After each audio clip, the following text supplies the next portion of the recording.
ஸ்ரீமதே ராமானுஜாய நமஹா. தினமும் வைஷ்ணவம் தேவிமாராவார் திருமகள் பூமி ஏவ மத்து அமரர் ஆட்செய்ய அப்படின்னு ஆழ்வாரனுடைய ஒரு வாக்கு.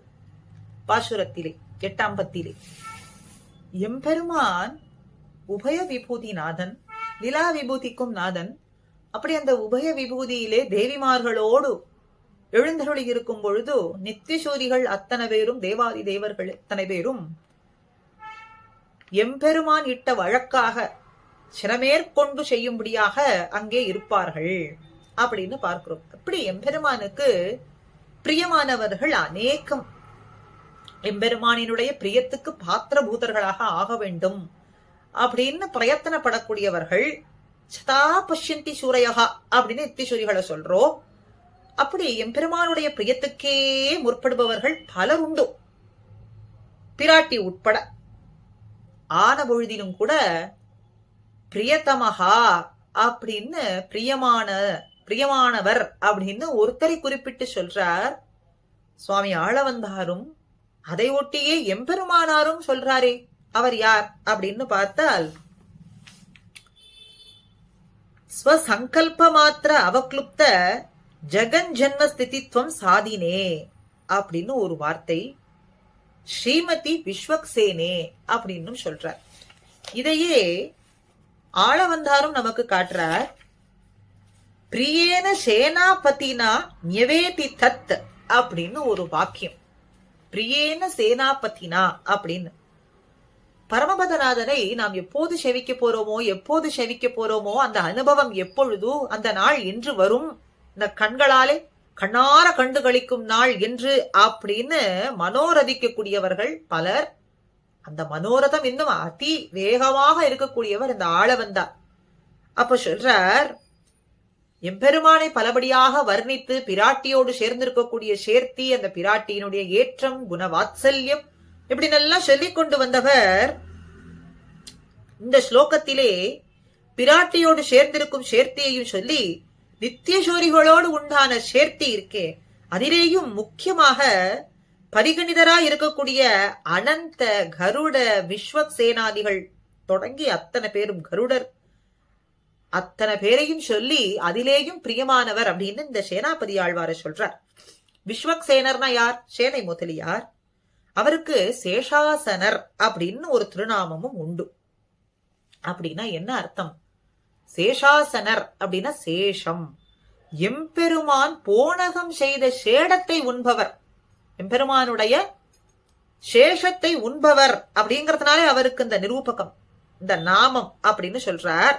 அதை ஒட்டியே சொல்றார், எம்பெருமான் தன்னுடைய லோக நிர்வாகத்தை எல்லாம் இந்த சேனை முதலியார் இடத்துல கொடுத்து விடுவானாம். பத்து விட்டு எந்த கவலையும் இல்லாமல் பிராட்டியோடு சேர்ந்திருப்பானாம், கண் வளர்ந்தருளுகின்றான் அப்படின்னு சொல்றார். இதைத்தான் ஸ்ரீவைகுண்ட கத்தியத்திலேயும் எம்பெருமானார் நமக்கு காட்டி கொடுக்கிறார். ரங்கராஜஸ்தவத்திலேயும் பட்டரும் இதையே வழிமொழிகின்றார். அப்போ ஸ்ரீ காரிய துரந்தரர் அப்படின்னு இவருக்கு நாமம். சேஷாசனர்னு பார்த்தோம். சில சமயங்களிலே இந்த ஜெகத்தை நிர்வாகிக்கும் பொருட்டு எம்பெருமானிடத்திலே வந்து சொல்லுவாராம், இது இப்படி இருக்கு, இது இன்னும் செய்ய வேண்டியது, இப்படி எல்லாம் இருக்கு அப்படின்னு சொல்லும் பொழுது, சரி உம்முடைய திருவுள்ளப்படியே நீர் செய்து கொள்ளும் அப்படின்னு எம்பெருமானும் சொல்லுவானாம். எது என்னது, எது எப்படி அப்படின்னு எல்லாம் கேட்கவே மாட்டானாம். தேவரீருக்கு திருவுள்ளமானது என்னவோ அதையே செய்வது அப்படின்னு அனுமதி பண்ணுவானாம். இவர் சொல்றது யுக்தமா அயுக்தமா, அவசியமா அனாவசியமா, எதையுமே கலந்து ஆலோசிக்க மாட்டானாம். அப்படி நிர்பரனா இருப்பானாம். கவலை இல்லாமல், நிர்பரன்னா கவலையே இல்லாமல் இருப்பானாம். கவலை இல்லாமல் பிராட்டியோடே கண் வளர்ந்தருளுவானாம். அப்படிப்பட்ட அந்தரங்க கைங்கரியப்பரர் யாருன்னு கேட்டா அந்த சேனை முதலியார் அப்படின்னு சொல்றோம். ஸ்ரீ வைகுண்டத்திலே எம்பெருமானுக்கு எல்லாருமே பிரியபூத்தர்கள் தான். ஆனாலும் கூட அசாதாரணமா இங்கே இவரை பிரியேன அப்படின்னு சொல்றாரே, விசேஷணமிட்டு சொல்றாரே, அப்படின்னா அந்த வாக்கியத்தை நாம் இங்கே உணர வேண்டும். பிரியேன விஸ்வக்ஷேனா அப்படின்னு சொல்றாருன்னா எவ்வளவு பிரியமா இருக்க வேண்டும். அப்ப இந்த ஸ்லோகத்தை முக்கியமா வைத்துக் கொண்டுதான் பட்டரும் உபன்யாசம் பண்ணுவாராம். இந்த ஸ்லோகத்தை வைத்துக் கொண்டே இத்தத்துவம் சேனாபதி ஆழ்வான் பிரம்பின் கீழே வளர்வது அப்படின்னு இந்த தத்துவம் இருக்கே, சேனாபதியாழ்வானினுடைய பிரம்பின் கீழே வளர்வது, கண் வளர்வதுன்னு சொல்றதுக்கு இப்படி உபன்யாசத்திலே சொல்லுவார் அப்படின்னு இந்த ஸ்லோகத்திலே சொல்றார். இதைத்தான் எம்பெருமானாரும் சொல்றார். நித்தியசூரிகளுக்கு தலைவரான விஸ்வக்சேனர், சேனை முதலியார், அவருடைய பெருமையை சொல்லக்கூடியதான இந்த ஸ்லோகம். பல இடங்கள்ல பிராட்டியினுடைய பெருமையை பார்க்கிறோம், எம்பெருமானுடைய பெருமையை பார்க்கிறோம், அடியார்களினுடைய பெருமையை எல்லாம் அனுபவிக்கிறோம்.